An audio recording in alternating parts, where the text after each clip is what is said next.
teto tao anatin'ny fanatsana tao anatin'ny firalahina ka za ohatra mandehandera zany ary nafantsika nakatro ny ametrany eto Madagasikara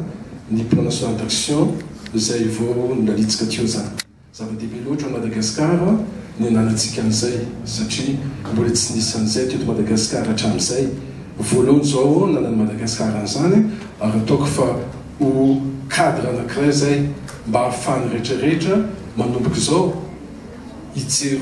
lalandava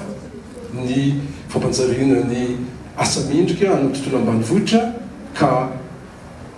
hifototra amin'ny fanatanterahana zao plan national d'action zay rehetrarehetra sosikevitra zay ankatoaviko izy rehetra reny dia ho ampidirina mba hanatsarana ny plan national d'action zay voalazantsika teo. Ny faharoa dia ny hoe hita taratra teo anatin'ny sosikevitra betraka ireo fa misy tokoa dimension anankiray zay tsy voatsidikatsika tamin'ny voalohany tany amin'ny fandinihana tany consultation ny communication zay ny information ny sensibilisation ka zay zavatra zay tsara ho amafisina tokoa satria tontolo ambanivohitra no resantsika voalazanareo teo ny tokony namafisana ny fampiofana sisa ka zay dimension communication sensibilisation zay anisan'ny zava-dehibe ka tokony mba ho maripototra zany ao anatin'ny PNA. Ny teko fahatelo dia voalazan'olembeny teo ny tokony mba hisy fandraisana ataoko hoe considération tokoa ny mikasika ny hoe ny régionalisation na territorialisation na décentralisation be dia be ny spécificité any amin'ny faritra zay tokony ho raisina ao fanatanterahana zao PNA zao ka mitsomana tena fa ho amboarina ao anatin'ny PNA zay teboka zay mba ahafahantsika manatanteraka zao PNA zao satria tsy ny fananan'ny PNA ny zava-dehibe fa ny fanatanterantsika azy ary misy fiantraikany tokoa eo amin'ny cible zay voalazantsika teo zany ny fanatanterantsika zao cadre stratégique programmatique anankiray vaovao ao Madagasikara zao. Ny teko fahaefatra dia voalazam-benibeny tokony ataontsika ny ratification convention technique pertinente be dia be ny resaka voalaza teo satria raha tsy mipetraka ny cadre normatif dia tsy afaka mampivoatra ny cadre national isika. Raha tsy manao ratification convention internationale tokoa tsika dia tsy afaka mampivoatra ny cadre national satria domestication ny cadre international nataontsika fanatsarana ny lalàna na ny cadre misy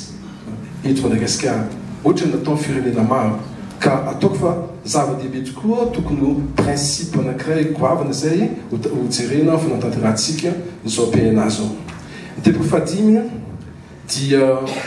voalazan'olombenibeny fa tokony afototra bebe kokoa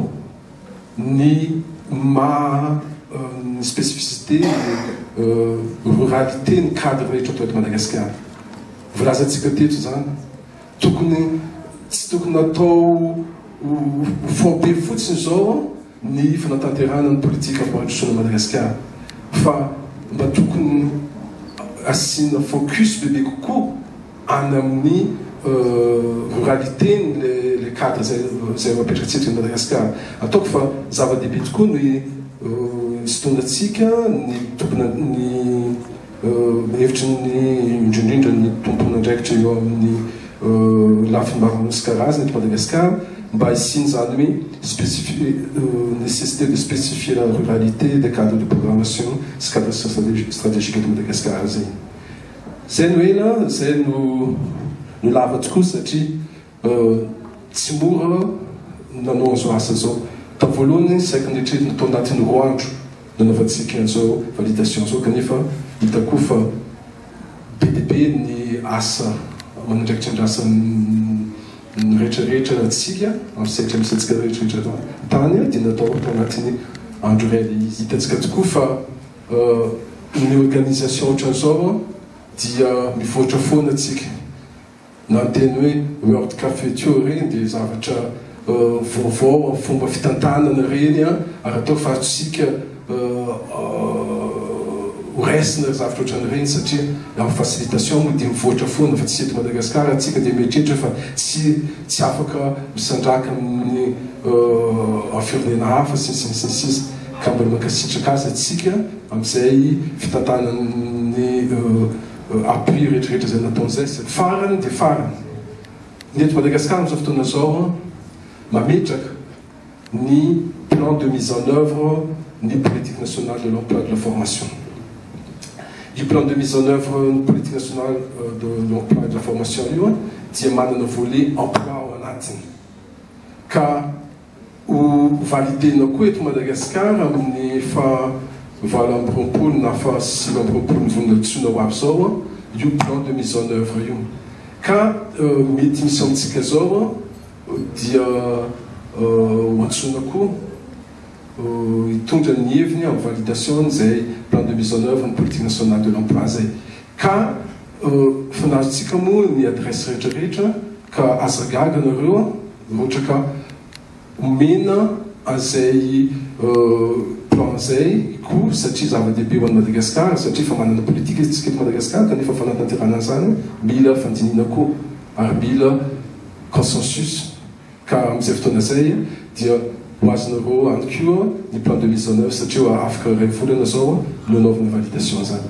ka dia mankasitraka mankateratsika rehetrarehetra dia ambalako ary fa dia cadre